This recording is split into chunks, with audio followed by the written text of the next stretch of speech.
எங்க ஸ்கூல் ஆகட்டும், காலேஜ் ஆகட்டும், ஒர்க் பண்ற அலுவலம் ஆகட்டும், எல்லா இடத்துலயுமே வந்து பாலியல் கொடுமை ரொம்பவே நடந்துட்டு இருக்குது. அதை குறைக்கவே முடியல. காரணம் இந்த போதைப் பொருள், கஞ்சா இது எல்லாமே காரணமா இருக்குது. ஸோ எனக்கும் 2 பெண் குழந்தைங்க இருக்காங்க. அவங்கள எப்படி பாதுகாத்து இந்த சமுதாயத்துல எப்படி வளர்க்க போறேன்னு எனக்கு தெரியல. உண்மையாவே ரொம்ப பயமா இருக்கு.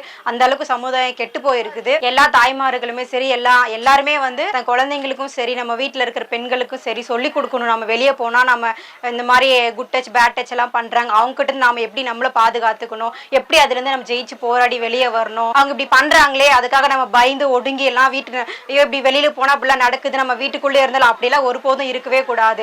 எல்லாத்தையும் ஃபேஸ் பண்ணி நம்ம வெளியே வரணும் அப்படின்றது நம்ம வீட்டுல இருக்கிற அண்ணன்மாருக்கு, அப்பா அம்மா எல்லாருமே தன் குழந்தைங்களுக்கு, தங்கச்சிங்களுக்கு, அக்காங்களுக்கு எல்லாருக்குமே சொல்லி கொடுங்க. அவங்க போல்டா வர்றதுக்கு நீங்களும் ஹெல்ப் பண்ணுங்க. சரி, நாங்க பஸ்ல போகும்போதும் சரி, வரும்போதும் சரி, எல்லா இடத்துலயும் எங்களுக்கு பாதுகாப்பா இருக்கிறதுக்கு கவர்மெண்ட் எங்களுக்கு ஒரு சப்போர்ட் பண்ணணும்னு நாங்க நினைக்கிறோம்.